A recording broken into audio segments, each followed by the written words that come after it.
Some fires burn not in the grate, but in the hidden corners of men's hearts. This tale begins with a veiled woman at Baker Street, a vanished diplomat, and a single fragment of paper that threatened to set London aflame with scandal. Where are you tuning in from, and what time is it? Let me know in the comments.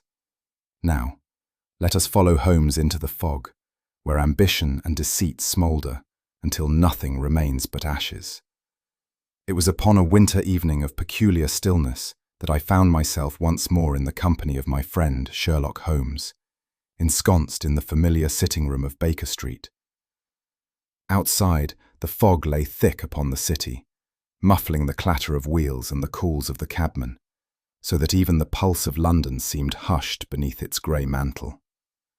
Within, the glow of our fire cast shifting patterns upon the walls, lending to the chamber an air of tranquil security which the world beyond seldom afforded.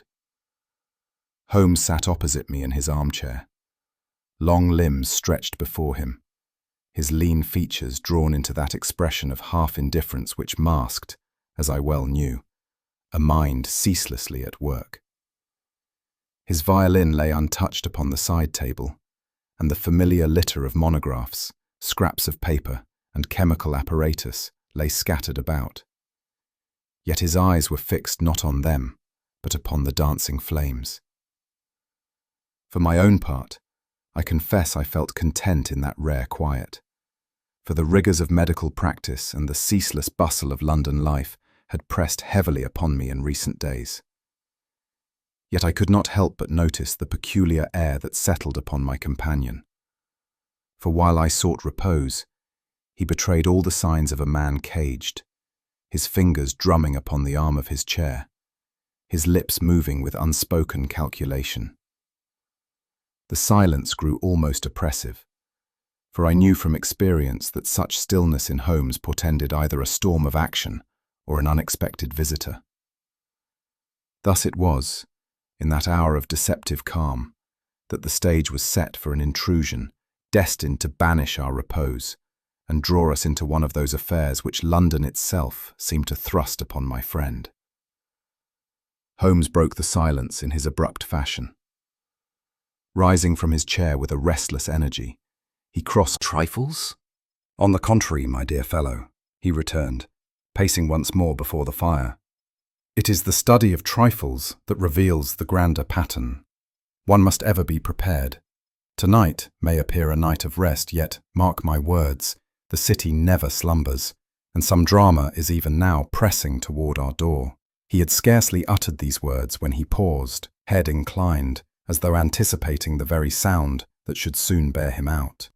A sharp and hurried knock rang through the passage, reverberating with such urgency that it startled me from my chair. Holmes, however, merely permitted a faint smile to flicker across his lips, as though fate itself had conspired to prove his prophecy. Mrs. Hudson, her cap slightly askew from haste, appeared at the threshold. "A visitor for you, gentlemen," she announced, lowering her voice to a tone half bewildered, half anxious. "She insists upon seeing Mr. Holmes without delay." Even as she spoke, a cloaked figure stepped forward from the dim corridor beyond. The stranger's movements were quick, almost trembling, and the folds of her heavy garment seemed to conceal not merely her form, but the very weight of her distress.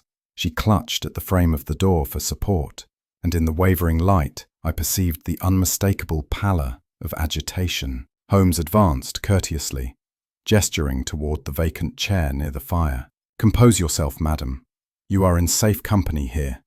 Take breath, and when you are able, we shall hear your case." The woman entered, her cloak trailing damp upon the carpet, and for a moment the silence was broken only by the ticking of the clock upon the mantel.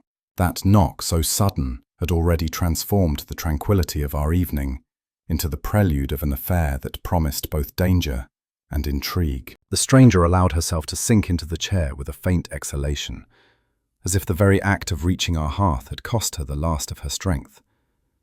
She drew the hood of her cloak further across her face, yet the trembling of her hands betrayed the extremity of her agitation.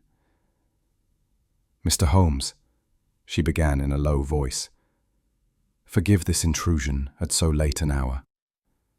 But I am at my wit's end, and only you can aid me. My request is not merely urgent, it is a matter of life and death." Holmes inclined his head gravely, his keen eyes fixed upon her with that peculiar gentleness which he sometimes displayed toward women in distress. "You need offer no apology. Speak freely, and we shall lend you what assistance we can." She hesitated, her gaze darting from Holmes to myself, as though uncertain of our discretion. At last she whispered, "If I reveal my name, I imperil more than my own safety. Yet concealment is impossible, for the danger pursues me relentlessly. I beg of you, promise me silence beyond these walls." "You have my assurance," Holmes replied. "Neither my friend Dr. Watson nor I have ever betrayed a confidence. State your case." Her words faltered, and though the firelight flickered warmly upon her veiled features, I could not shake the sense that a shadow, darker than the night itself, had entered Baker Street with her. She clasped her gloved hands together, as though in prayer, summoning courage for the disclosure that was to draw us from that winter hearth into a mystery which, as I later learned, would test the full measure of Holmes's formidable powers. It was Holmes who first broke the silence that followed her faltering declaration. He leaned forward slightly, his long fingers steepled beneath his chin, and his gaze, piercing yet not unkind, seemed to penetrate the folds of her veil. "You have travelled some distance this evening, madam," he remarked, with that curious blend of certainty and courtesy which so often disarmed those before him. "The hem of your cloak bears the marks of country mud, though your boots are newly brushed, and I observe the faintest scent of sea air upon your garments. Your hands, though gloved, betray the traces of ink about the nails." Clasping the arms of the chair for support, "Mr. Holmes," she said, "I cannot disclose all that weighs upon me, but even here I am not free of danger.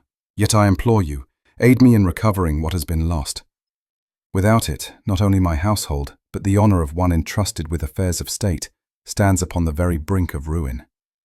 Her words, though measured, carried the ring of desperation. Holmes inclined his head, his eyes gleaming in the firelight. "You have spoken enough to assure me of the gravity of your case.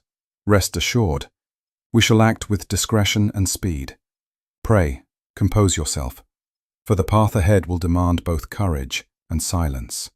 It was in that moment, as her shoulders shook with suppressed emotion, that I understood we stood at the threshold of a matter grave beyond measure.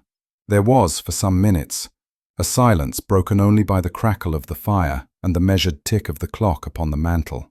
At length our visitor raised her head, though the heavy veil still obscured her features.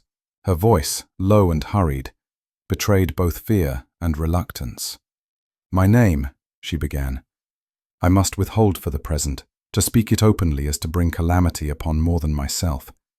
Suffice it to say that I am the wife of one engaged in affairs of the government, a man whose position demands discretion." Holmes inclined his head slightly, but I observed the sharp flash of his eyes. He had already divined more than she intended. "Pray continue," said he, in tones courteous yet firm. "We are accustomed to confidences, and you may rely on our absolute silence where it is required." Still she hesitated, clasping her hands as though to steady herself.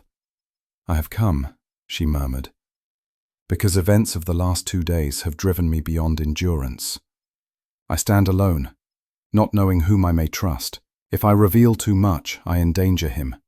If I conceal, I risk ruin." Her words, vague as they were, seemed only to sharpen Holmes's interest.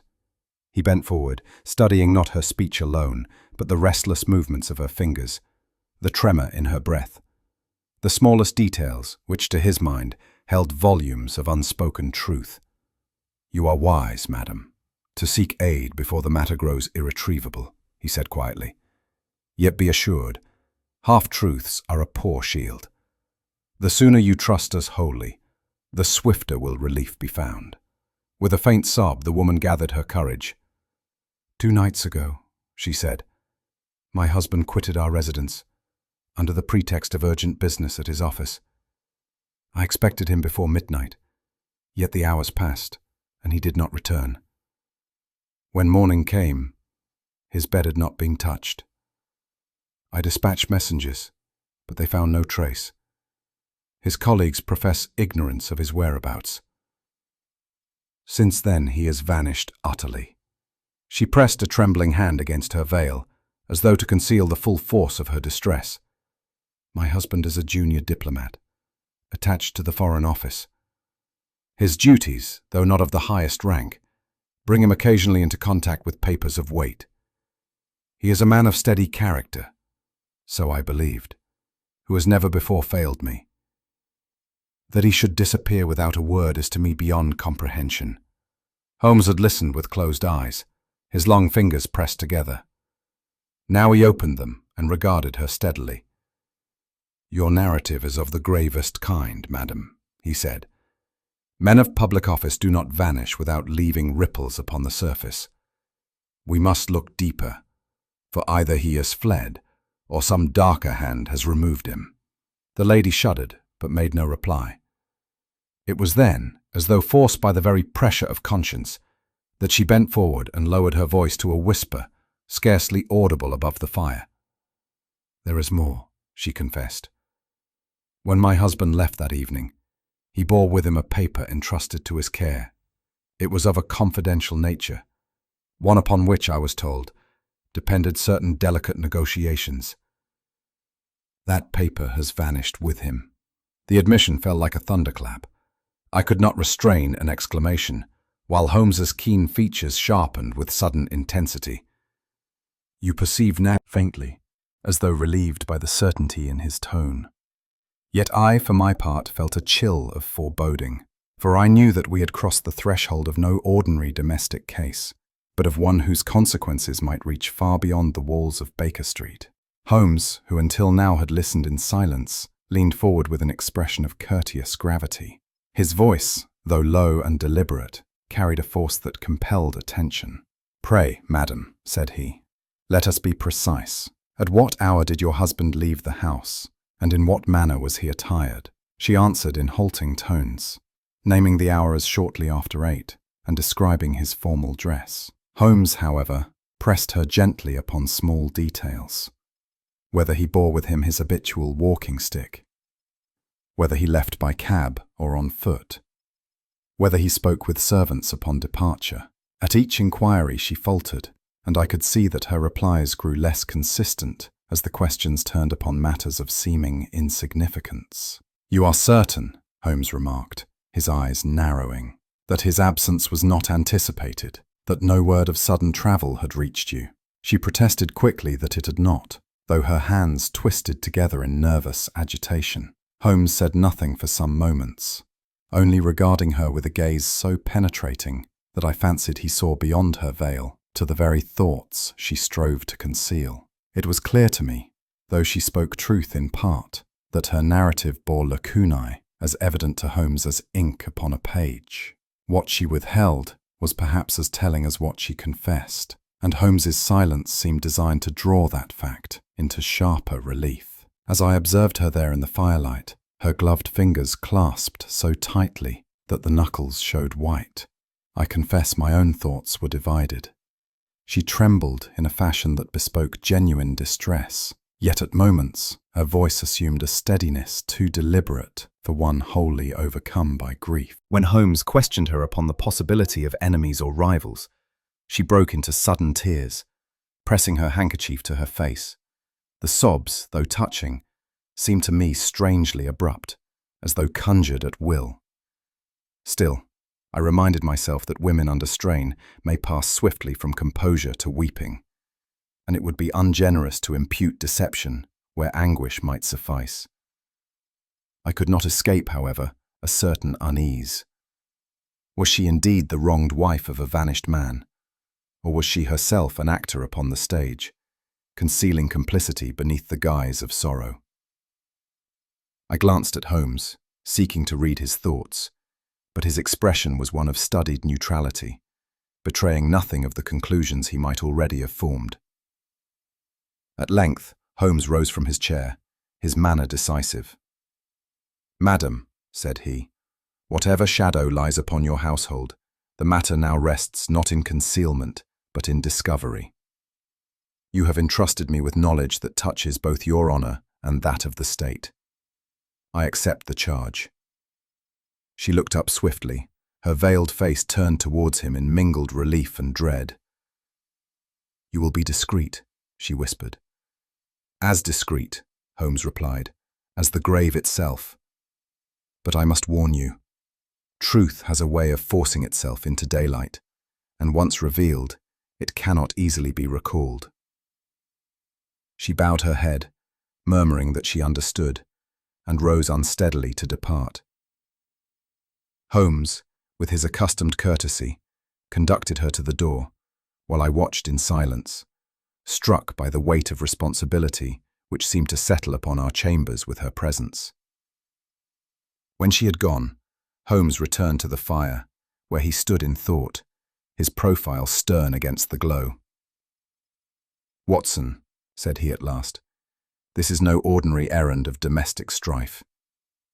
We have here the disappearance of a man bound to the Foreign Office, the loss of a confidential document, and a wife who reveals less than she knows. We must move swiftly, for the peril grows with every hour of delay." I felt a stir of anticipation, mingled with unease, for I knew from long experience that we stood upon the threshold of one of those singular adventures which, once begun, cannot help but think that its weight, its very shape, speaks of papers not yet consumed by fire. "Permit me." There was a silence, broken only by her quickened breath. At last, with trembling fingers, she surrendered the reticule. Holmes took it with the air of a physician about to confirm a diagnosis long suspected. His hands, delicate yet assured, undid the clasp, while I, from my chair, watched with an apprehension that deepened with every passing second.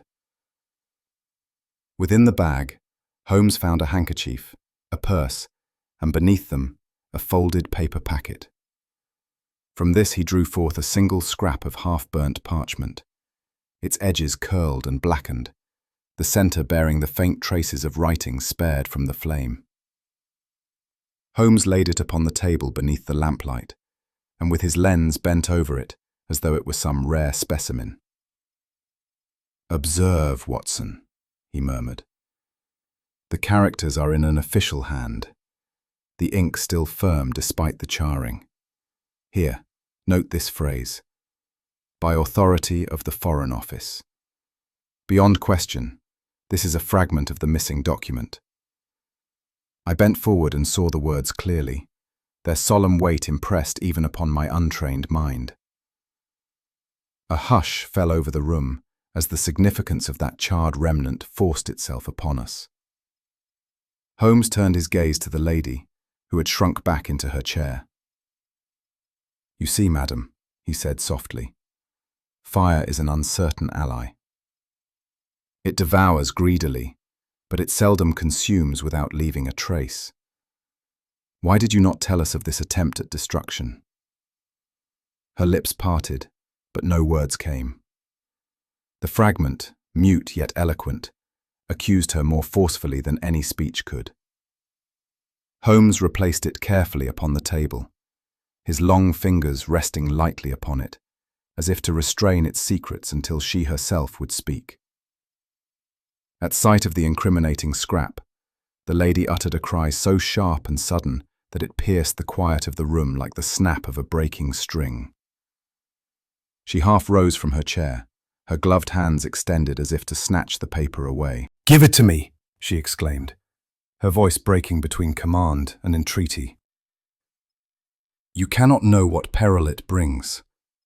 Let me destroy it utterly." Holmes, unmoved, allowed her outburst to subside. "On the contrary, madam," he replied calmly, "I know precisely the peril to which you allude. The attempt to conceal has already deepened suspicion. Truth, though unwelcome, is the only safeguard now. She sank back into the chair, covering her face with her hands.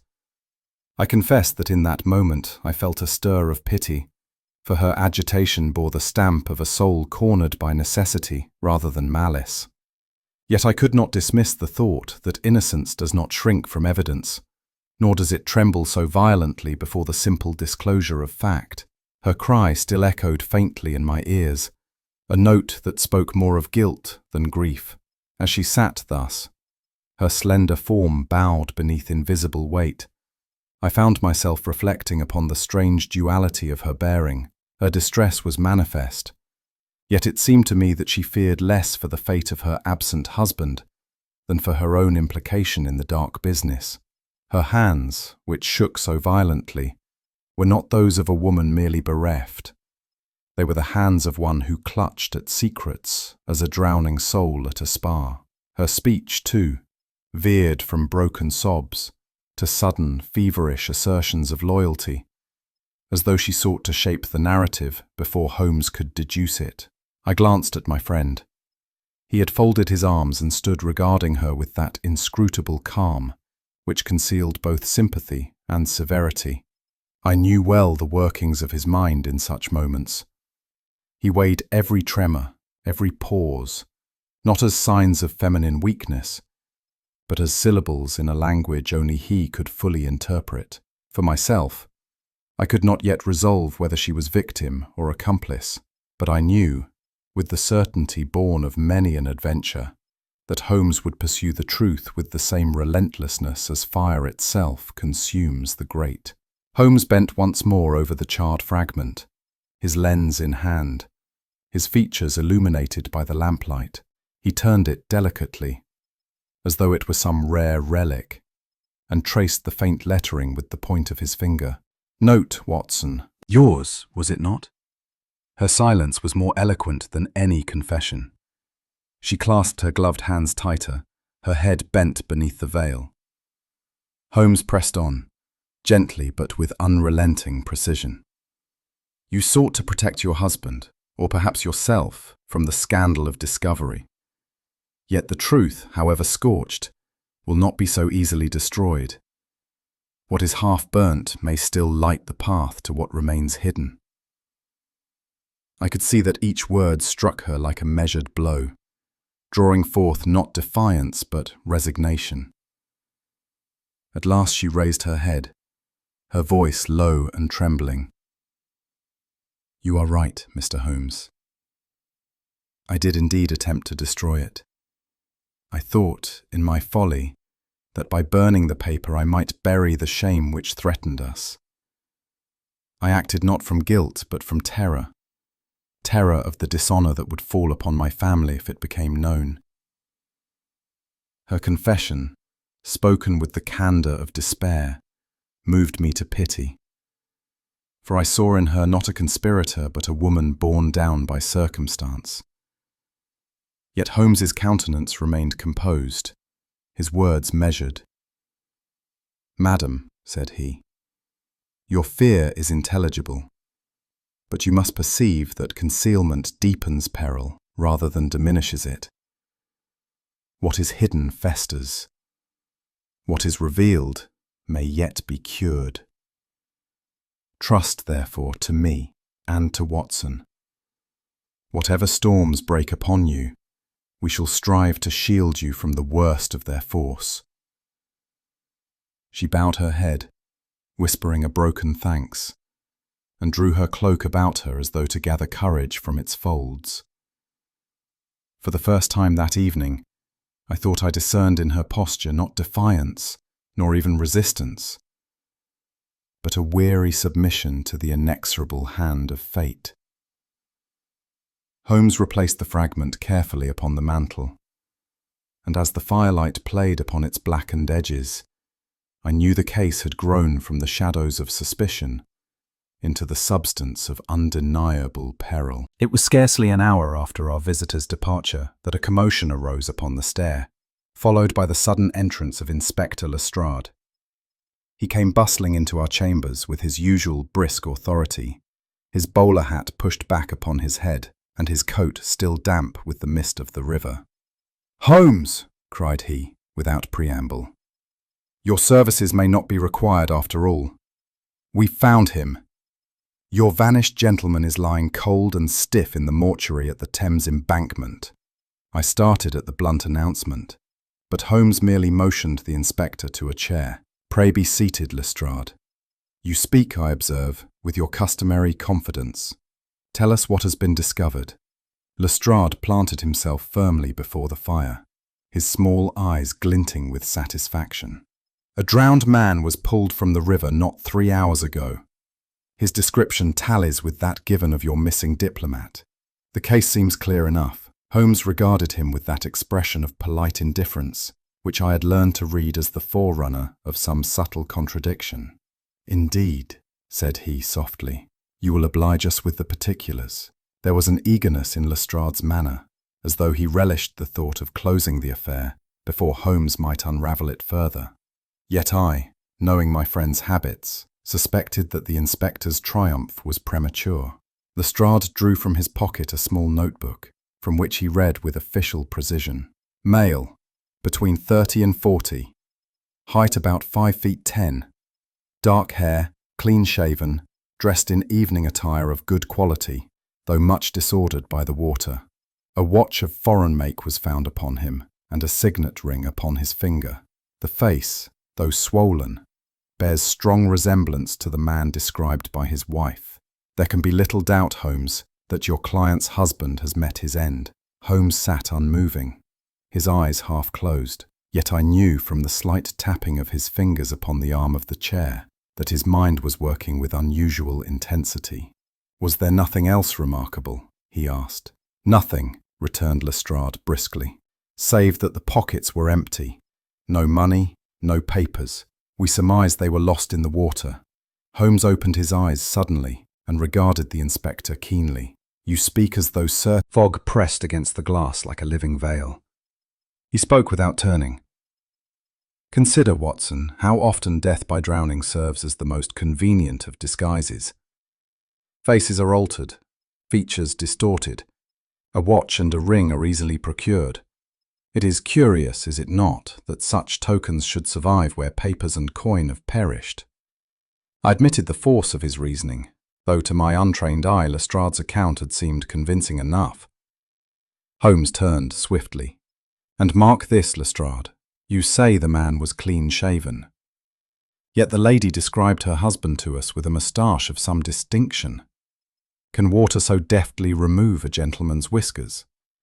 Lestrade coloured and muttered that the swelling might have obscured it. Holmes gave a dry chuckle. "You will pardon me if I withhold my assent until I have looked upon this drowned stranger with my own eyes." His tone was mild, but I recognized the spark in his gaze. The inspector's supposed certainty had only deepened Holmes's resolve, and I knew that before the night was done, we would be following him to the cold stone of the mortuary, where truth might yet be wrested from the river's deception. As Lestrade concluded his account, I could not but dwell upon certain omissions which struck me forcibly from my medical training. Drowning, in its ordinary course, leaves behind unmistakable signs. The swollen tongue, the peculiar froth about the lips, the lividity of the skin. Yet in all the inspector's recital I detected no mention of these. "Tell me, Lestrade," said I, "did the surgeon who viewed the body remark upon water in the lungs?" The inspector shifted uneasily. "He made no great fuss about it. The poor fellow was soaked through, and that seemed evidence enough." I exchanged a glance with Holmes, who smiled faintly at my intervention. To me it was plain that the inspector's confidence was built upon external resemblance alone, and that the deeper medical particulars had been overlooked. It was not the first time I had found myself lending my modest professional knowledge to Holmes's more extraordinary science, and I resolved that before we left the mortuary, I should examine the unfortunate myself, for I was already convinced that, though he bore the semblance of our client's husband, this drowned man was no diplomat, but an impostor. It was agreed without further parley that we should repair at once to the mortuary, there to test the matter conclusively. We quitted Baker Street together, Lestrade leading with bustling importance, Holmes silent and absorbed, while I followed, my thoughts a mixture of anticipation and dread. The night was thick with fog, that peculiarly London fog which clings to the throat and dampens every sound. Gas lamps glimmered like dim stars above the pavements, and the clip-clop of our cab horse seemed muffled as though by a heavy curtain. At every turning, shadowy figures loomed suddenly from the mist, then vanished again, as if the city itself were conspiring to conceal its secrets. Neither Holmes nor I spoke much during the drive. He sat motionless, his hawk-like profile barely discernible against the gloom. Yet I knew by the stillness of his hands that his mind was ranging far and wide over the field of possibility. Lestrade, meanwhile, muttered occasionally of reports to be filed, and of the ease with which this case might now be concluded. At length we drew up before the low building by the embankment. Its stone facade was streaked with damp, and the lantern above its door cast a feeble circle of light that did little to soften the grim associations of the place. As we entered, a chill, heavy with the odour of river water and disinfectant, descended upon us, and I confess that even after many such scenes in my professional life, I felt my heart quicken in expectation of what we were about to behold.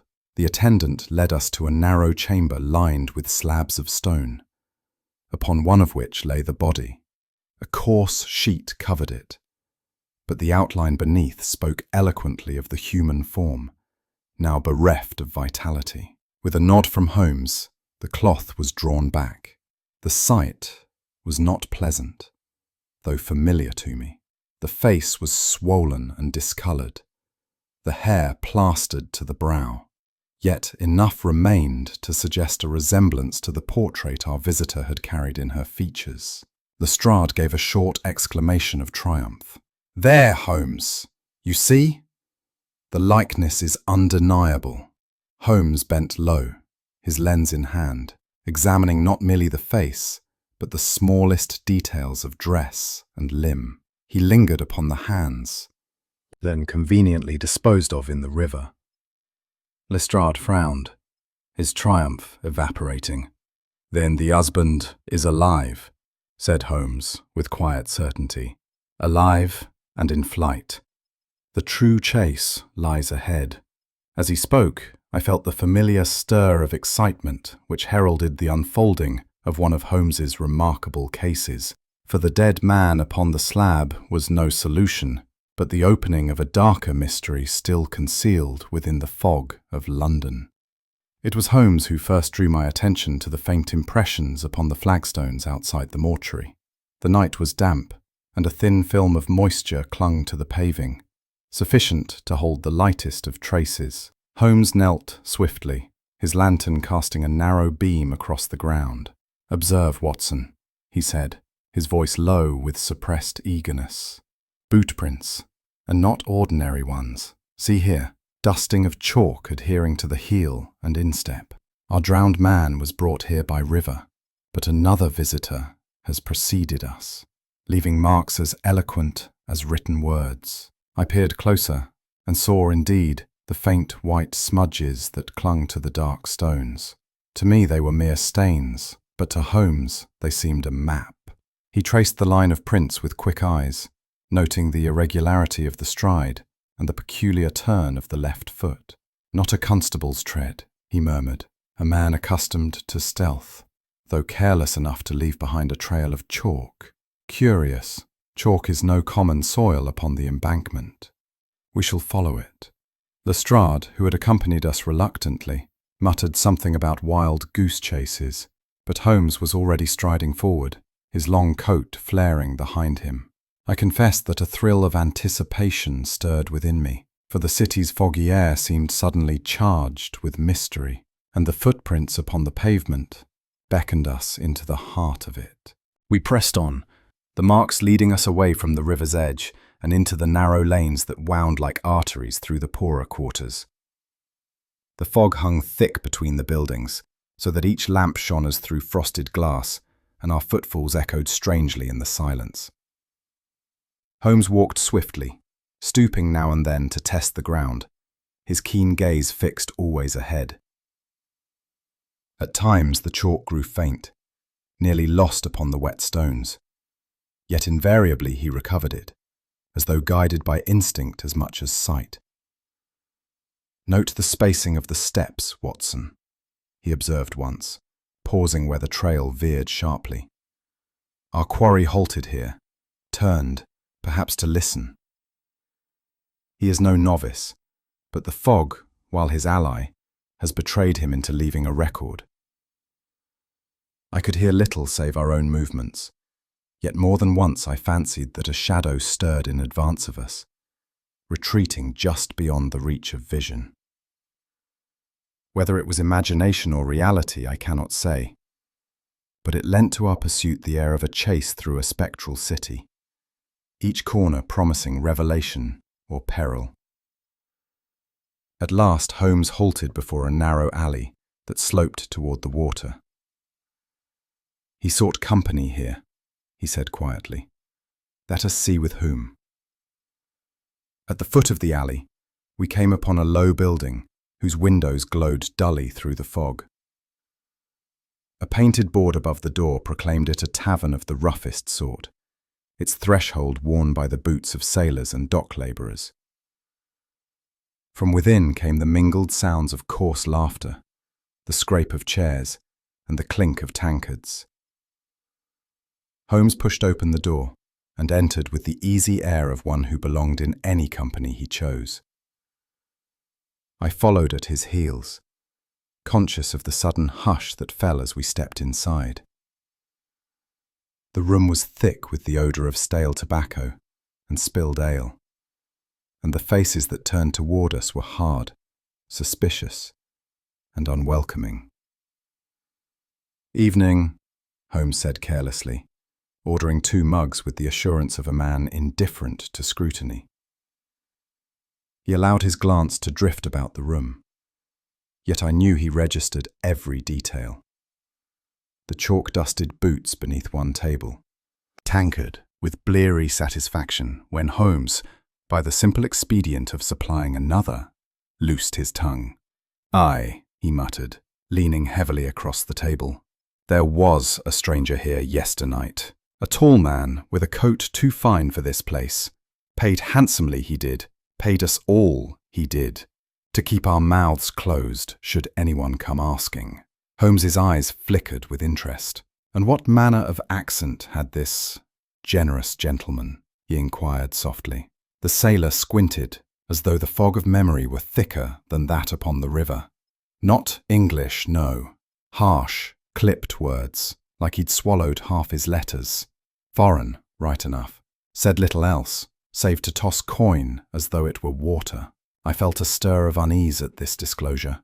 The presence of a foreign agent, meddling in the disappearance of a government official, lent the affair a gravity which had not escaped me.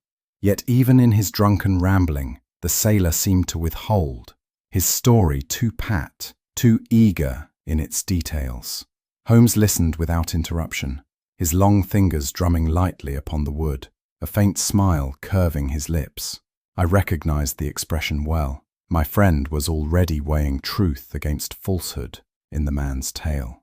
When the sailor's account had run its course, Holmes leaned back in his chair with the air of one mildly entertained rather than enlightened. "Your memory is a curious instrument, my good fellow," he said at last. "It plays a lively tune, but somewhat out of harmony." The sailor blinked stupidly. "What do you mean by that?" Holmes's smile broadened, though his voice remained gentle. "Merely that your mysterious visitor, whom you describe as tall and foreign, left no mark upon the floor save chalk dust. A man of fine attire would scarcely frequent such a den as this, nor would he scatter coin in such profusion without arousing suspicion.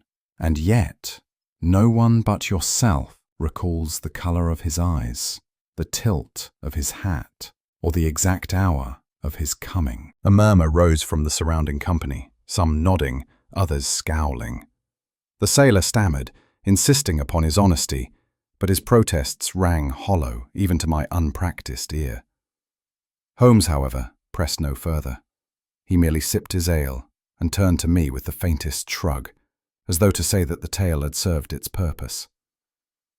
Later, as we left the smoky room, he remarked under his breath, "The fellow embroidered his account freely, Watson. Yet within his threads of falsehood lies a single strand of truth. There was a stranger here, and he was indeed no Englishman. That much is beyond doubt." I marvelled once more at Holmes's ability to sift substance from invention, as one might find a gem among the common pebbles of the shore. The fog had thickened when we stepped once more into the night, wrapping the wharf in its clammy shroud. Holmes drew his coat tightly about him and set a brisk pace along the embankment, his profile sharp against the ghostly lamps. "You perceive it, Watson," said he at last. "The chalk upon the pavement, the sailor's half-truths, the stranger who paid for silence, all point to forces larger than one errant diplomat. We tread not upon the spoor of chance, but upon the trail of a carefully woven design. I ventured that the conspiracy might touch foreign powers." Holmes inclined his head. "So it seems. But mark you, the hand that guides this is no common one. It is too deft, too cautious. Our drowned man was but a pawn, sacrificed to mask the greater game." The words, uttered quietly in the mist, struck me with a chill greater than the river air. For I knew that when Holmes spoke thus, he had glimpsed the outline of a danger still hidden from the rest of us. And though I could not yet discern its shape, I felt certain that the footsteps we had traced through the fog had led us to the very threshold of peril. When next we stood beside the body in the cold chamber of the mortuary, Holmes requested that the attendant bring forth all articles found upon the deceased. A small bundle was laid upon the slab. Boots still damp from the river. A cravat of port chosen to mislead the gullible. "The true diplomat yet walks abroad." The words fell with a weight that silenced us all, for they transformed the corpse from a supposed conclusion into the opening act of a darker intrigue. Among the pitiful collection of effects, one item alone seemed of value. A silver watch, foreign in make, its chain cheap and flimsy. Holmes turned it over in his palm, his gaze sharpening. "Lestrade, you see before you a deliberate imposture," he declared. "This watch is intended to deceive, yet it deceives too artfully." He pressed the catch and exposed the works within. "Note, Watson, the movement is of a crude German manufacture, the casing thin and ill-fitted. No man of diplomatic rank would carry such a timepiece, yet its exterior has been burnished, and its initials, see here, scratched recently with a knife, as though to imitate the monogram of our missing gentleman." I leaned closer and perceived the clumsy carving, the letters scarcely aligned. To my untutored eye, it was plain evidence of forgery. Holmes closed the watch with a snap. It is the habit of conspirators to overplay their hand. They would have us believe that this poor wretch was indeed the husband, drowned with his trinkets upon him. But truth lies not in what is shown, but in what is absent. Where are the fine papers he should have borne, the sovereigns in his purse, the subtle polish of education upon his belongings? Nowhere. Instead, we have a tawdry prop, thrust into his pocket as one might place a mask upon a corpse. Lestrade scowled, but said nothing. As for myself, I could not suppress a shiver, for the watch seemed less an heirloom than a theatrical cue, pointing not to resolution, but to a hidden author still at work. As we left the mortuary, the damp air of the embankment struck chill against my face, yet the deeper cold lay within my thoughts. I recalled Lestrade's earlier confidence, the ease with which he had declared the matter settled, and I reflected uneasily upon how fragile such certainties can be. How simple it would have been for me, too, to accept the drowned man as our client's missing husband. The resemblance, the ring, the watch, all conspired to shape a story so neat that only Holmes's relentless scrutiny had torn it open. It was a sobering lesson, even for one long accustomed to his methods. I glanced at my companion as we walked. His step was brisk, his eyes bright with that peculiar light which signalled discovery. For him, falsehood once revealed was but a stepping stone to truth. For me, it was a reminder of how perilously appearances may mislead, and how thin the veil between seeming and being. I thought too of the veiled lady who had entrusted her secret to us. What would be her fate when she learned that her husband was not dead, but enmeshed in deception darker than she had dared imagine? The question lingered like the river fog, heavy and unresolved, as we pressed onward into the night. It was Holmes's habit, in every inquiry, to scrutinize garments as another might read letters, and now he bent once more over the drowned man's attire. The suit, though respectable at first glance, hung awkwardly upon the limbs, as if borrowed from another's form. "See here, Watson," said he, drawing back the lining of the coat. "The stitching betrays no West End hand. Note the thread, coarse and uneven. And here, a paper label still intact. The name Dawkins, Bury St. Edmunds. Provincial work, and of the cheaper sort. I examined it myself, and indeed the cut was clumsy. The cloth of a grade I had never seen upon men of station." Holmes's eyes gleamed. A diplomat does not clothe himself at haphazard in provincial shops. This suit was purchased hurriedly, perhaps in the last fortnight, for the purpose of a masquerade. It was never tailored for this man's frame, which explains its ill prior. A neighbour recalled him boasting of sudden fortune, jingling coin with unaccustomed pride. "Observe the sequence, Watson," Holmes explained as we rode back toward Baker Street. "A man of humble station is offered money beyond his dreams. He is given clothes not his own, a watch and ring contrived to mimic those of our diplomat. He is instructed to drink, to wander in certain quarters, and to be seen. Then, when suspicion is properly directed toward him, he is silenced. His body, weighted with false tokens, is committed to the river, and the world believes the diplomat dead." I marvelled at the ingenuity of such villainy, yet Holmes's tone was one not of admiration but of grave concern. "The scheme bespeaks organisation," said he, "and a ruthless hand behind it. Such substitution is no accident. It is a stroke planned with cold precision. The drowned man was but a pawn, sacrificed to cover the escape or conceal the fate of the true husband." Lestrade listened with visible discomfort, for the neat conclusion he had embraced was now scattered to the winds. As for myself, I felt anew the peril that hovered about our client, whose trust in Holmes alone might now stand between her family and irretrievable ruin. That evening, as we sat once more before the fire in Baker Street, Holmes remained long in silence, his thin hands steepled before his lips. At length he spoke, his voice low and even. "Watson, the drowned man has taught us much, though not what Lestrade imagined. It is no common intrigue we pursue. When such pains are taken to counterfeit death, it means only that the living man is in greater danger than the dead. He may be captive, coerced, or already entangled in treachery that touches powers far beyond his household." I could not repress a murmur of unease, for his words carried the chill of truth. Holmes's gaze rested on the fire, the flames reflected in his keen grey eyes. "There is design in every step," he continued. "This is no affair of jealousy or private scandal.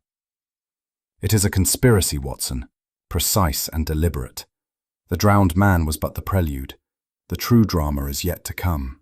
His tone, though calm, left me with a foreboding I could not shake, as though we stood upon the threshold of some darker labyrinth, its depths still veiled in shadow. It was upon a bleak and overcast morning that Holmes received a hurried summons, bidding us attend at Westminster without delay. The messenger, a discreet clerk of the Foreign Office, betrayed by his pallor and furtive glances that something of grave import lay concealed behind the official language of his note. "We are wanted, Watson," Holmes observed, tossing the paper aside. "The matter has advanced from private distress to public peril. When scandal knocks upon the doors of government, it rattles the foundations of empire." We set out at once, and were soon ushered into a gloomy corridor where knots of clerks whispered anxiously, dispersing at our approach as though fearful of eavesdropping walls. The heavy oak doors muffled their talk, yet I caught the murmurs of missing papers and unthinkable consequences. A senior official received us with strained courtesy, his lips compressed and his hands twitching upon the papers he carried. "Mr. Holmes," he said in a hushed voice, "the office of the missing attaché was discovered this morning, in disarray. The room was locked, and no key forthcoming. We implore your discretion in this most delicate affair." Holmes inclined his head gravely, his eyes kindling with that quiet fire which heralded his keenest exertions. "Lead the way," he said simply, and we followed into the very heart of the labyrinth, where diplomacy and intrigue entwined. At the end of a sombre corridor, we came to a stout door of oak, its brass handle polished by long service. The official explained that it had been found fastened from the inside when the clerks arrived that morning. A locksmith had been summoned, who, after some exertion, forced entry. What they beheld within had so alarmed them that Holmes's assistance was immediately sought. Holmes stepped inside, with his usual swift glance that seemed to absorb all in an instant. Papers lay scattered upon the carpet like autumn leaves. Drawers stood half open, and a chair had been overturned in apparent struggle. Yet the window, such a sanctum. Holmes knelt by the desk, lifting a paper that bore a smear of ash. "Curious," he whispered, "that the hand which rifled these files should trouble itself to leave so little trace." His face was grave, yet I detected a gleam of satisfaction, as though the very impossibility of the scene provided him with the richest of clues. Holmes moved about the chamber with the noiseless precision of a predator, touching nothing, yet perceiving everything. He paused before the desk, examining the order in which the scattered files lay. "See here, Watson," said he, pointing to a series of folders. "Only those marked with the red seal have been disturbed, while the others remain untouched. To the untrained eye, the room is in chaos, yet in truth the disorder is deliberate, contrived to mask the theft of very particular documents." He drew my attention to the drawers, which, though opened, bore no marks of force. The hand that did this required no violence. He had knowledge of the locks and keys. It was no stranger groping blindly, but one who moved with familiarity. The official, pale and shaken, whispered that such an implication was monstrous, that it suggested betrayal from within their own ranks. "Monstrous, yet inevitable," Holmes replied coolly. "Who but an intimate could have passed this door, secured it behind him, and gone his way without leaving a trace of entry? The absence of violence is the most eloquent testimony of all." I confess that a chill passed through me at his words, for they painted a picture not of faceless foreign agents, but of treachery close at hand, within the very walls of government. Holmes, however, betrayed neither alarm nor surprise. He bent once more over the desk, his keen eyes narrowing as he plucked a single white thread from the carpet. He held it aloft in the thin light. "It is often, Watson, in the smallest fibres that the great fabric of a crime first begins to unravel." While Holmes moved with his characteristic precision, I took a slower survey of the chamber, guided more by instinct than by science. My medical eye, trained to distinguish true injury from feigned, discerned at once that the room's disarray was of a most curious character.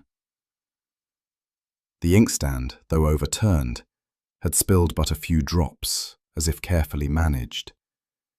The blotter lay just so, its edge stained with a smear that suggested deliberation rather than accident.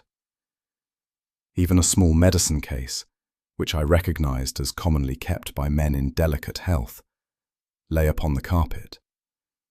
Yet its contents, bottles and vials, remained unbroken. It was not, to my mind, the scene of a violent struggle, but the stage set of one. I said as much to Holmes, who inclined his head without ceasing his own investigation. An astute observation, Watson. The hand that wrought this confusion desired not destruction, but the semblance of it. The distinction, though subtle, is vital. Real chaos is seldom so selective. The words struck me with their quiet force. I could not but feel that the room itself was lying to us, and that Holmes alone might wrest truth from its artifice. Drawn by curiosity, I approached the solitary window that looked upon the narrow courtyard below. To my surprise, unlike its fellows, it stood unlatched. The catch turned, as though to invite the supposition of flight. Yet when I peered out, the absurdity of such an escape was manifest. The drop was sheer, the wall blank and featureless, offering neither handhold nor ledge. No living man could have descended that height without injury or death. Holmes joined me, his keen eyes sweeping the sill. He touched the wood lightly with his fingers, then held them up to the light. A faint smear of dust clung to them, undisturbed by recent passage. "You perceive it, Watson," he said softly. "Here is the grandest of deceptions. The window is unlatched, not because it was used, but because it was meant to suggest it was used. The room unlatched is impossible as a means of flight. The disorder is artificial, contrived to simulate violence. And yet, certain files alone are missing, files accessible only to one who knew their value. What remains? Only that the intruder was no intruder at all, but one admitted by right." The official started, his face paling. "You cannot mean—" "I mean precisely this," Holmes cut in, his voice cold and sharp. "The enemy is not at the gate, but at the hearth. These walls harbour a traitor, a man trusted with access, who entered, rifled, and departed, securing the door behind him. The locked room mystery is no mystery when the key is already in a hand authorized to use it." I confess that his words sent a chill through me more profound than any fog of the river. For it is one thing to imagine an external foe stealing into the sanctum of government, but quite another to reckon with betrayal within. Holmes, however, was unmoved by sentiment. He stooped to gather the white thread he had earlier discovered, holding it delicately between finger and thumb. "This, Watson, is the first stitch of the garment. Pull it, and the whole fabric will unravel. But mark me, our adversary is no bungler. The precision of these false clues speaks of an intellect formidable, unscrupulous, and already one step ahead of us." With that, he turned toward the door, his face set, and I knew that we had crossed a threshold as perilous as it was inevitable. Upon the diplomat's desk, amid the litter of scattered papers, Holmes had recovered a crumpled sheet that seemed, at first glance, of little consequence. He now spread it carefully across the table of our Baker Street sitting room, its surface creased and torn, the lines blurred by damp. "It is a map, Watson," he observed, smoothing the corners with delicate precision, "but one that has been handled with unseemly haste. See here. Creases from a hurried folding, stains as though from water, and most curiously, faint watermarks that only the closest inspection reveals. I bent over it, perceiving nothing beyond a commonplace surveyor's chart. Holmes, however, had already taken his lens in hand. Note, my dear fellow, the near-invisible pattern along this margin. Not an accident of the paper, but the mark of its maker. Such details are the footprints of documents. They betray their origin as surely as mud upon a boot. His tone carried the restrained excitement that signaled the scent of discovery. To me, the faint impressions were all but invisible, mere shadows on the page. Yet Holmes traced them as confidently as if they were bold inked letters, his finger moving along the ridges of the watermark with the certainty of one who reads a familiar script.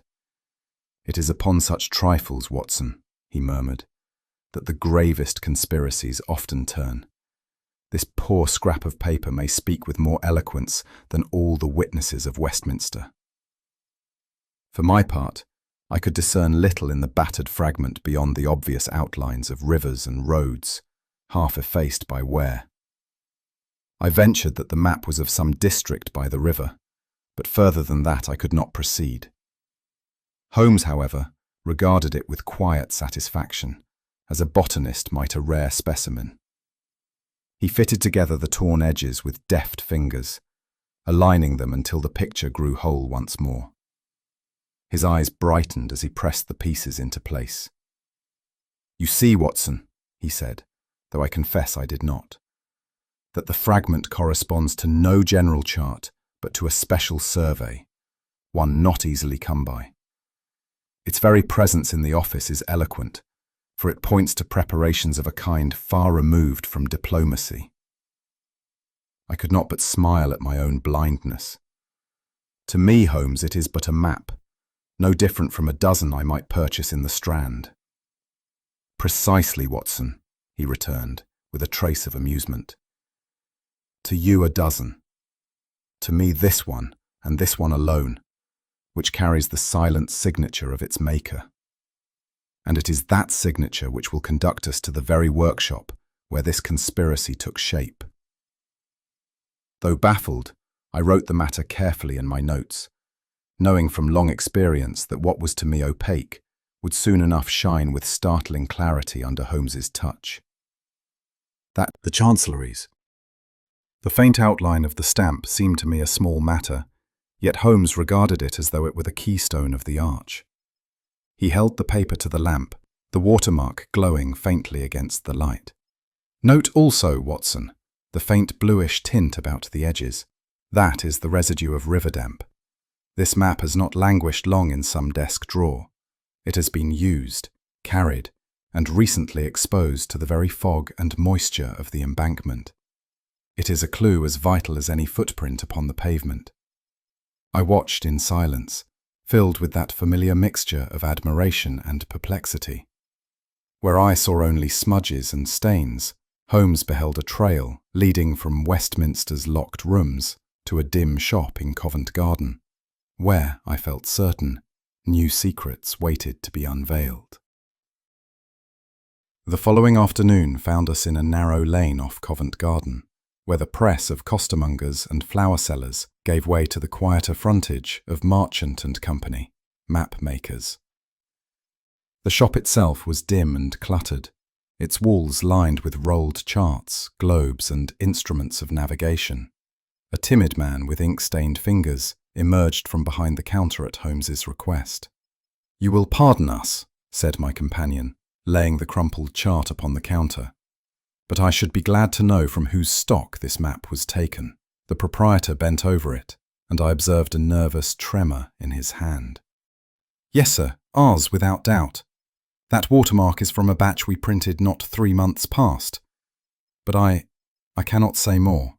Holmes's gaze fixed him with quiet intensity. "Come, Mr. Marchant, a man of your profession values accuracy above all. Let us be accurate. To whom did you sell this batch?" The poor fellow hesitated, his eyes darting toward the door. At last he whispered, "To foreigners, sir. Eastern gentlemen, who paid in gold." They asked particularly for charts of the lower Thames, near the warehouses in Southwark. Holmes inclined his head gravely. "I thank you. Your honesty, though belated, may prove a shield in the days to come." As we stepped once more into the bustle of Covent Garden, I saw that Holmes's eyes gleamed with that satisfaction which heralded the scent of fresh prey. As we walked, Holmes spoke in his rapid, clipped manner, which told me that his brain was already threading a dozen clues into a single chord. "You heard, Watson. The maps were ordered for the Southwark reaches. Now consider. Our drowned man bore chalk upon his boots. Chalk dust is plentiful near the river wharves, where lime and gypsum are unloaded. The two clues marry perfectly. The watermark on the paper points to a batch designed for navigation near those very warehouses. I confessed myself still puzzled. But what object could foreign clients have in so precise a survey of the river? Holmes smiled thinly. "Smuggling, Watson, is as old as the Thames itself. But smuggling of information is subtler still. A warehouse may serve as a depot for goods or for secrets. If a map marks entrances, depths, or concealed moorings, it becomes a tool more dangerous than any weapon." I listened with deepening apprehension, recalling the veiled lady's tale of her missing husband and the vanished document. It seemed to me that we were drifting inexorably towards a revelation darker than any we had yet encountered. Holmes hailed a cab. "To the river," he commanded, and as we rattled through the streets, I observed that peculiar brightness in his eyes, half fierce, half joyous, which came only when he felt the quarry at bay. The fog lay thick upon the Thames embankment as we descended towards the water's edge. Lamps glimmered faintly, their light swallowed by the grey murk, and the tide lapped with a sullen rhythm against the piers. Holmes strode before me, the chart clutched in his hand, guiding us by its cryptic marks as though by a compass. "There," he said at last, halting before a long, low structure of brick, its windows broken, its doors barred. The sign above had long since rotted away, but the shape corresponded precisely with the mark upon the chart. The place had the desolate air of abandonment, yet I felt, as I gazed upon it, that had set us down some distance from the place, and we advanced on foot, Holmes striding ahead with his accustomed certainty, while I followed more cautiously, the mist gathering upon my moustache and collar.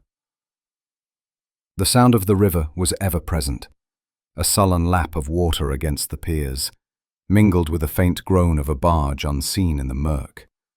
Our footsteps, softened by the wet stones, seemed almost part of the night's silence. Holmes paused once, raising his hand in caution. "The fog is our ally, Watson, but it is no less theirs. Keep your revolver ready. There may be need of it." I slipped my hand into my coat pocket, reassured by the familiar shape of the weapon.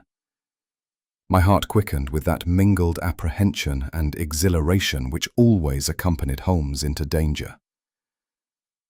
Presently, the outline of the warehouse loomed before us, a low, hulking shadow against the faint glimmer of the river. Its broken windows and sagging timbers gave it the air of long disuse, yet Holmes's step grew lighter, his head thrust forward like a hound at scent. "Here lies the heart of it," he murmured, "and within, I wager, the very men who pulled our strings thus far." We crept along the wall of the building until we came upon a shutter hanging crooked upon its rusted hinge. Holmes pressed a finger to his lips, then motioned me nearer.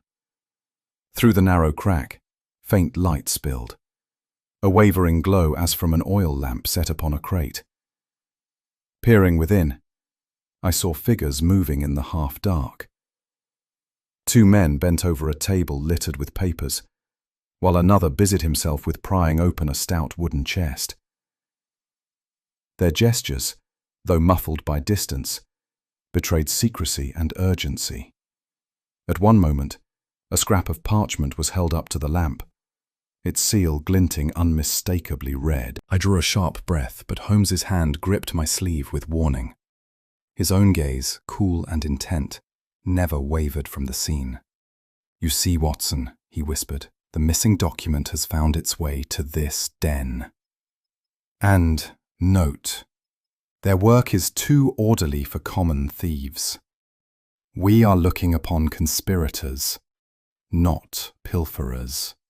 The fog pressing at my back, the figures shifting in the dim light, the silence punctuated only by the creak of timber, it was a tableau charged with menace. I longed to burst in and seize them, yet Holmes's steady presence held me fast. "They will hang themselves more surely with rope of their own weaving," he murmured, eyes still fixed on the window. "Patience, Watson, patience." It was in that tense stillness, when every nerve was strained to its utmost, that mischance befell us. As I shifted my footing upon the damp stones, a plank lying loose against the wall slipped beneath my weight. The sound, though slight, cracked through the night with the resonance of a pistol shot. In an instant, the figures within froze. One man turned sharply toward the window, his face caught by the lamplight, a swarthy countenance, hard and alert. Another snuffed the lamp with a sweep of his hand, plunging the room into darkness.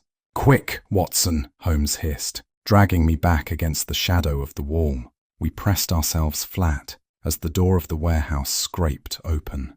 A shaft of light cut across the fog, then vanished as a man stepped warily into the night, listening. I scarcely dared breathe.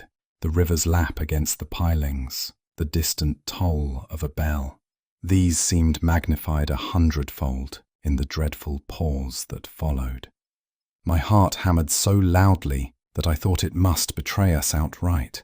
Holmes's hand rested lightly upon my arm, a silent command for stillness. His eyes, gleaming even in the fog, were fixed upon the advancing shadow. I knew then that our observation had ended, and that discovery, perhaps peril of the gravest sort, was upon us. The silence broke with sudden violence. From the yawning doorway of the warehouse burst 2, then 3 shadowy figures, their boots striking sharply against the flagstones. In the wavering fog, the gleam of steel instinctively to my revolver. Holmes, however, remained unnervingly calm, his sharp eyes darting left and right, weighing every avenue of escape. "Do not fire unless you must, Watson," he whispered hoarsely. "A shot may summon half the river's rabble down upon us. There is but one chance, and it lies in the fog." The men closed in, their heavy steps muffled yet inexorable. The river behind, armed foes before, and treacherous stone beneath. We were, it seemed, cornered rats, with the jaws of the trap shut fast upon us. It was then that Holmes, with the swiftness of a striking hawk, seized my arm and propelled me sideways into the very thickness of the mist. "This way!" he hissed, and before I could question his intent, we were running at full tilt along a narrow lane that skirted the warehouse. Shouts rang out behind us, followed by the bark of pistols. Bullets tore through the fog with a dreadful whine, striking sparks from stone and wood. My breath came hard, yet I dared not slow, for Holmes moved with a purposeful certainty, as though the shifting vapour were as clear as noon to his eyes. "The alleys, Watson," he called over his shoulder. "Trust me and keep low." We darted into a crooked passage so narrow that our shoulders brushed the damp walls on either side. The shouts grew fainter for a moment, only to swell again as our pursuers poured after us, their boots pounding like a drum upon the stones. A shot rang out close by, and a sliver of brick dust stung my cheek. Holmes, unperturbed, doubled us back through an archway and down another alley, his every step chosen to mislead. Twice we paused in breathless silence while our hunters thundered past, deceived by the twists of the fog. Then, with sudden resolve, Holmes led us at a sharp angle toward the river once more. "The mist that blinds them serves us also," he said, his voice low but steady. Courage, Watson. Their numbers are no match for confusion. We stumbled at last upon the mouldering shape of a boathouse, half lost in the river's vapour, and long deserted by any honest trade. Its doors sagged upon their hinges, and within, the dim outline of skiffs and oars loomed like spectres in the gloom. Holmes thrust me inside, and together we pulled the warped planking to. For a space, we stood in darkness, listening. The tramp of boots echoed faintly along the quay, then grew distant, swallowed by the fog. Only the sluggish gurgle of the river remained, a sound that had never seemed to me so welcome. Holmes drew a long breath, his face pale but composed. A narrow margin, Watson. By my calculation, a matter of seconds only. Had they pressed us harder, we should now be weighted at the river's bottom. I sank upon a broken bench, my limbs trembling from the exertion, and the peril so narrowly averted. I confess, Holmes, I said, never have I felt so near to the end. Another step, and the Thames would have had us. Holmes seated himself beside me, his keen profile cut sharp against the faint glimmer of light that seeped through the warped boards. It is the nature of our adversaries, Watson. They strike not in blind anger, but with deliberate design. Tonight's ambush was no accident. We are contending with a hand both calculating and merciless. His words fell with the weight of prophecy. For though we had survived the night's pursuit, I knew well that the game was only quickening, and that the true peril still lay before us, concealed in the fog of conspiracy, as dark and impenetrable as that which clung to the river outside.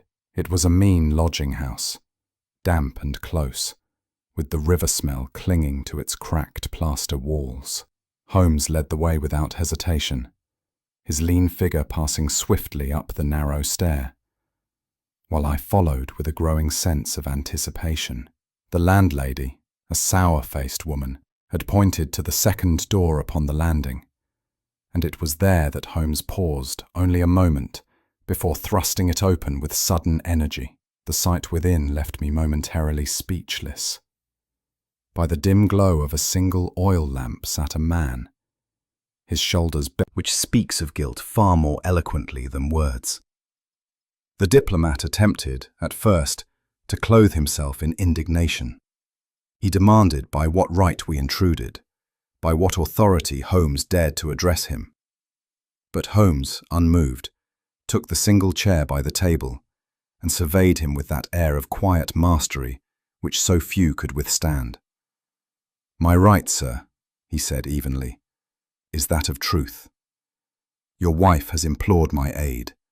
Your government believes you lost, perhaps dead. And yet here you sit, skulking in a riverside den. Shall we persist in this masquerade, or will you oblige me by confessing what is already written upon your features?" The man faltered, his gaze shifting from Holmes's steady eyes to the squalid floor beneath. "I know nothing of what you mean," he muttered, his hands twisting together with pitiable unease. Holmes leaned forward, his voice now low but piercing. "Then you will deny that the document entrusted to you is missing, that you quitted your office 2 nights past under false pretense, that your very watch and seal, left behind with a drowned impostor, were intended to deceive both family and state alike." At this unmasking, the wretched fellow's bravado collapsed. He sank back into his chair, the colour draining from his cheeks, until he seemed scarcely more than a shadow of the man he had been. I confess that, though his guilt was plain, the sight stirred in me more pity than anger. Pressed thus against the wall, the man's defences gave way entirely, and words poured forth in a bitter, broken stream. He confessed that his disappearance was no act of abduction, but the culmination of a folly long concealed. For months, nay years, he had maintained another establishment far from the dignity of his post. a house in which he squandered both his earnings and his honor upon a woman whose name he would not speak. "I was ruined, doctor," he said, turning hollow eyes toward me as though seeking a physician's absolution. "Ruined in purse, in reputation, in every respect that a man of office must hold dear. When the last of my fortune was gone, I thought only of escape. Escape from debts, from disgrace, from the eyes of those who trusted me." Holmes regarded him with that singular mixture of sternness and compassion which he reserved for the fallen. "And so you vanished," said he. "But the matter was not private indulgence alone. In your flight, you dragged with you a document upon which the safety of more than your household depends." The man groaned and covered his face. His silence spoke more than any oath. I saw then how ambition, once entwined with deceit, had destroyed him root and branch. Holmes rose, his figure tall and commanding in the dingy room. "It is not for me to judge the morality of your domestic life," said he. "But the consequences of your betrayal will resound in higher circles than these walls. We must act swiftly, or others will seize advantage of your folly." At that, the man's shoulders slumped yet further, and I knew we stood upon the edge of scandal so grave that even Holmes himself approached it with measured tread.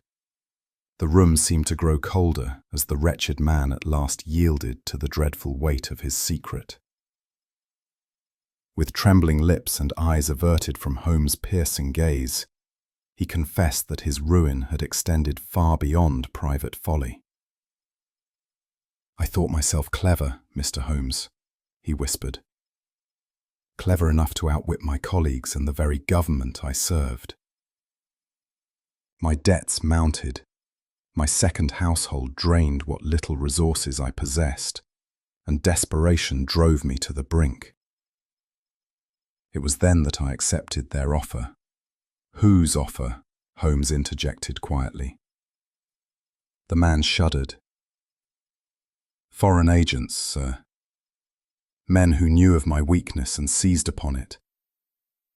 They required but fragments of information at first, trifles that seemed harmless. In return, they gave me coin enough to silence my creditors for a time, but each morsel led to another, until I found words. I confess that seldom in my association with Holmes had I felt a deeper pang of disillusion than in that sordid chamber. To think that this man, who in the public eye bore the dignity of a representative of the crown, should stoop to barter with its enemies for the sake of a disreputable indulgence, filled me with a bitterness difficult to master. I recalled vividly the manner in which his lady wife had come to us, veiled, trembling, her voice choked with both fear and pride. To her, he had been a husband gone astray, perhaps misled, perhaps ensnared by conspirators. Yet here, before our eyes, was the truth unadorned. No captive, no victim, but a man who had betrayed trust, country, and honor alike for the basest of motives. What struck me most forcibly was the ghastly contrast between appearance and reality. Outwardly, he bore the mien of a gentleman of rank, schooled in diplomacy, accustomed to the quiet confidence of high office. Inwardly, he was no more than a gambler desperate for coin, a hypocrite ensnared by vice, and a coward trembling at his own shadow. Holmes remained impassive, yet I could not but note the tightening of his lips and the faint contraction of his brow, signs which, to those who knew him well, betrayed his inward contempt. For my own part, I could not reconcile the image of state service with the sordid truth now revealed, and I marvelled anew at the frailty of human character when weighed against temptation. At length Holmes spoke, his voice as cold and inexorable as steel. "Sir," said he, "you may for the moment escape the grasp of the law. Circumstance and influence may conspire to hush the scandal, if only to preserve appearances before our rivals abroad. But do not delude yourself. Though the gallows may not claim you, your name will never be cleansed. In the annals of history, you will remain a man who sold his honor for coin and consorted with the enemies of his land." The diplomat raised his head, his eyes wild with a mixture of fear and defiance. "You think me lost already?" he demanded hoarsely. "Lost to honor?" "Yes," Holmes returned, his gaze unwavering, "but not yet lost to consequence. For make no mistake, those who tempted you will discard you as readily as they employed you. Even now your life hangs by a thread thinner than this fog that creeps along the river. The trail breeds betrayal. If you are spared by your government, you may not be spared by them." I could not but shiver at the quiet finality of Holmes's words. The man before us sagged visibly, as though the last prop of his defiance had been struck away. He murmured something indistinct, perhaps a plea, perhaps a curse, before burying his face once more in his hands. Holmes turned to me with a grave expression. "Come, Watson. We have heard enough. The path before us lies not in sympathy, but in vigilance. There is a greater hand at work here, and this man, though central to the drama, is but a pawn upon the board." Thus we left him to his misery, and I, for one, could not shake from my mind the dreadful thought of a man who had chosen ruin with his eyes wide open. Holmes stood with one hand lightly upon the mantel, his figure calm, yet charged with quiet authority. The lady sat before us, her veil drawn close, her gloved hands clasped in a manner that betrayed both pride and dread. When Holmes at last spoke, it was in tones measured and deliberate. "Madam," said he, "when first you entered this room, I was prepared to extend every sympathy to one placed in a grievous position. Yet truth has its own stubborn way of pressing through concealment. The fragment of paper I discovered in your reticule bore evidence not only of fire, but of words too distinctive to be mistaken. You sought to destroy that which might have betrayed your husband's treachery, and in doing so, you have yourself betrayed your knowledge of it." At this her hands trembled violently, and she sank back against the chair, her breath issuing in a low, despairing sigh. "Even wholly him, that I sought to destroy that fatal document. I did it for the name we bore, the name of our fathers, the heritage of our children. Better, I thought, that the paper should vanish in fire than that the shame of its existence should stain us all. I am his wife, and though my heart has broken under the weight of his sins, still I could not stand idle while the world branded us with dishonor." Her words, spoken with a sincerity that even Holmes did not contest, struck me with singular force. For behind the veil I glimpsed not the guilty conspirator, but the loyal partner, clinging to the last fragile remnant of family dignity. Holmes's eyes, ordinarily so cool and analytic, softened for a fleeting instant. "Madam," he said gently, "yours is an impulse natural, though misguided. The flame consumes, but it cannot erase. Already the trace of what was lost lingers, and it has brought us to this moment. You may burn the paper, but you cannot burn the consequences." At this, her shoulders shook with renewed grief, and she wept silently, the sound echoing strangely in our quiet chamber. It was at this juncture that the door opened, and the miserable figure of her husband was ushered in under Holmes's stern direction. He looked a broken man, his garments disordered, his face haggard, the bravado with which he had once denied all, swept away by the inevitability of truth. Holmes addressed him with icy precision. "Sir, your wife has borne more than any woman should endure. The paper entrusted to your keeping is gone, and with it, the trust of the nation you served. There can be no denial now." The diplomat staggered, his lips moving in feeble protest. "I was driven, tempted," he faltered, before covering his face with a hand that shook like a reed in the wind. His wife sprang to her feet, rushing to his side with a cry half reproach, half entreaty. "Say nothing more," she implored. "If there is ruin, let it fall upon us alone. Spare us the branding iron of public shame. I beg you, Mr. Holmes, let this matter end within these walls." Her words, charged with desperate passion, hung in the air like a plea to some unyielding tribunal. I saw Holmes's features harden once more. "Madam," said he, "the world is not so easily deceived, nor honour so readily mended. The stain is indelible. Yet, perhaps, the measure of his punishment need not be left entirely to the gallows." The man groaned and sank into the chair beside her, his head bowed, while she clung to him with a devotion that seemed only to magnify the tragedy of their fall. The days that followed were fraught with anxious conferences in sombre rooms, where the air seemed heavy with suppressed scandal.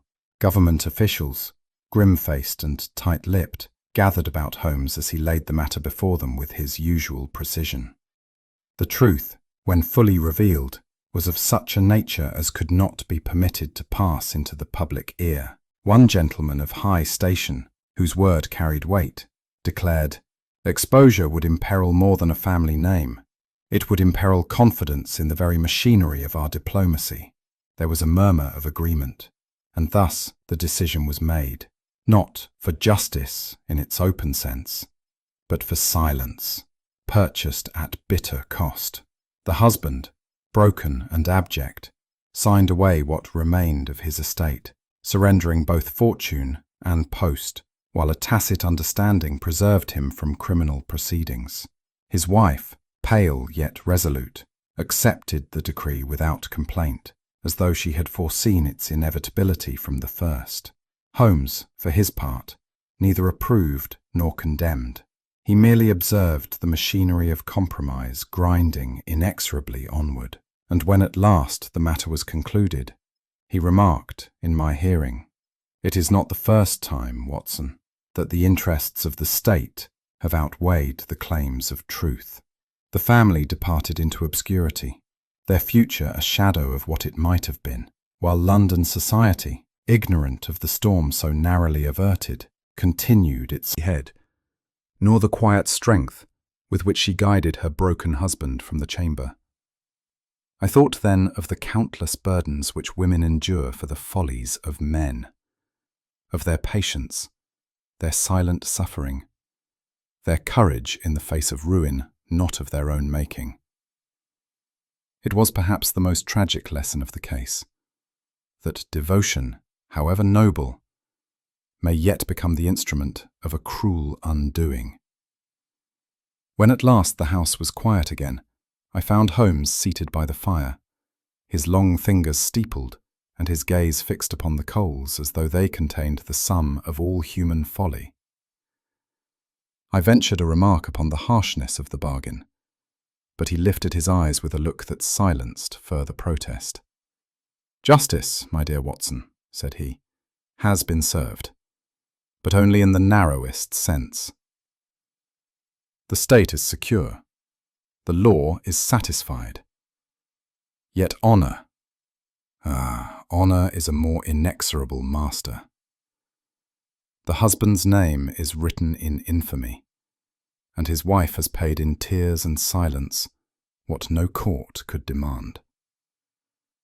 One may elude the gallows, but there is no eluding the verdict of time." His words fell with the chill weight of truth, and as the embers glowed faintly in the grate, I realized that the case was closed not by triumph, but by tragedy. For in Holmes' cold summation lay the essence of the matter, that while the machinery of justice may be content, the deeper reckonings of conscience and honour exact a price beyond coin or sentence. London lay beneath a pall of fog as we quitted the last of those sombre consultations. The hour was late, and the lamps glimmered faintly through the mist, their halos distorted into vague orbs of light that seemed to float above the damp streets. A chill wind crept along the pavements, curling the fog into eddies, so that our cab moved as though through some ghostly sea. Holmes, beside me, was sunk in his customary silence, his profile sharp against the dim interior, his thoughts no doubt still revolving around the unhappy affair.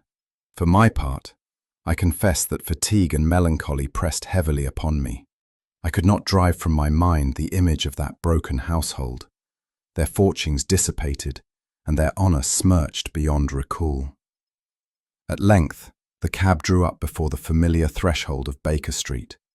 Even through the gloom, the windows of our sitting room glowed with that homely radiance which has been to me more welcome than any hearth of my own. Mrs. Hudson, ever faithful, had left a lamp burning and a modest fire laid against our return. There is, I think, no sensation more comforting to a man wearied in body and spirit than the sight of that little sanctuary, wherein so many of our adventures have begun and ended. Holmes dismounted briskly, though I marked a trace of weariness in his step. "Come, Watson," he said shortly. "The night has not yet ended for our thoughts, though our labours are done." Within a few minutes, we were restored to our familiar surroundings.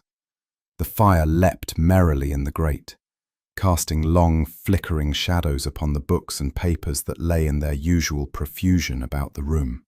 Holmes had flung himself into his armchair, with the air of one resuming possession of his proper domain. He drew forth his pipe and lit it in silence, the blue spirals of smoke rising slowly into the lamplight. I watched him with a physician's eye, noting how fatigue touched his features, yet without diminishing that restless energy which is never wholly subdued. His gaze remained fixed upon the embers, his long fingers steepled beneath his chin, while the smoke curled about him like a veil. For my own part, I was content to rest opposite him, though my thoughts lingered still upon the ruined couple, whose misdeeds had brought us so far. Mere detection of crime. "Do you recall, Watson," he said, "the charred fragment I plucked from the lady's reticule? A few blackened edges, a line or two of official script, no more. Yet from that residue, the entire edifice of deceit was laid bare. It is the way of human ambition. A single spark, carelessly kindled, may grow into a blaze that consumes a household, a family, perhaps even a nation." I made some protest that the wife, at least, had sought only to preserve her name. Holmes waved his hand dismissively. Intentions matter little when once the fire is set. She believed she could arrest the flames by feeding them secrecy. But secrecy, my dear fellow, is but tinder to the blaze. Thus is ruin born, by concealment, by pride, by the refusal to confess weakness until weakness has become crime. The fire crackled softly, as though in grim accord with his words. I confess I felt a shiver despite the warmth. Holmes sank back once more into his chair, the smoke from his pipe mingling with the faint ashes drifting upward from the grate. "So it is," he concluded quietly, "that ambition and deceit, like sparks upon the hearth, may seem harmless at first, yet if not quenched, will burn until all is consumed." His words lingered in the silence that followed, and I realized then that this case, more than most, had left its indelible mark not only upon the guilty, but upon ourselves. For a time we sat in companionable silence, broken only by the occasional crackle of the fire and the steady tick of the clock upon the mantel. Yet my thoughts would not rest. The spectacle of that ruined household, spared from public disgrace, yet condemned to live out their days in obscurity, haunted me. At last I turned to my friend. "Holmes," I said, "do you believe that justice has been served? It seems to me that the law has been cheated, and that silence, rather than punishment, has ended the matter. Is that truly justice?" Holmes drew upon his pipe before replying, the smoke wreathing about his lean features. "You speak as a moralist, Watson, and not without reason. Yet we must distinguish between justice as the courts administer it and the subtler justice of consequence. The gallows is not the sole arbiter of a man's fate. Loss of station, of fortune, of the esteem of his peers, these may cut more deeply than a hempen rope." I could not but concede the point, though the heaviness upon my spirit remained. It seemed to me a poor recompense for a betrayal so grave. Holmes leaned back, his eyes fixed upon the fire, where the embers glowed like scattered rubies. When he spoke again, his voice was grave, yet tinged with that peculiar detachment which marked his most penetrating observations. "Deceit, Watson, is a flame that consumes not only the deceiver, but all who stand within its reach. Our diplomat believed himself clever, imagining that secrecy would cloak his folly, and that pride might preserve his honor. Yet honor, once stained, is like paper touched by fire. It may smolder unseen for a moment, but soon the whole fabric is devoured." His wife, loyal to the last, sought to quench the blaze with silence. But silence is but another form of fuel. The lesson lies plain before us. A spark of ambition, a breath of pride, and an entire household is reduced to ashes. He paused, sending another cloud of smoke upward, which curled slowly into the dimness of the ceiling. "The law, my dear fellow, can punish treason or theft, but it is pride. Pride in station, pride in secrecy, pride in appearances, that so often proves the greater destroyer. That is the malady against which there is no Ambition and deceit played out their endless drama. I rose quietly, for the lateness of the hour pressed upon me, and as I glanced once more at that familiar figure silhouetted against the glow of the hearth, I felt that the true weight of the case had fallen more heavily upon him than he would ever admit. Thus ended one of the strangest and most melancholy of our adventures, with silence in place of verdict and reflection in place of triumph. Holmes sat back, the glow of the hearthlight outlining his sharp features as the last embers fell in upon themselves. "You see, Watson," he said quietly, "it is not always the crime that ruins a man, but the pride that compels him to hide it. A single spark of deceit, once fanned by ambition, may consume an entire life more thoroughly than the gallows ever could." And what about you, dear listener? What do you think was the fatal misstep? The theft itself, or the desperate attempt to conceal it? Share your thoughts in the comments. And if you enjoyed unraveling this mystery, be sure to subscribe for more adventures with Holmes. Do share this tale with those who delight in the shadows of deduction and the light of truth.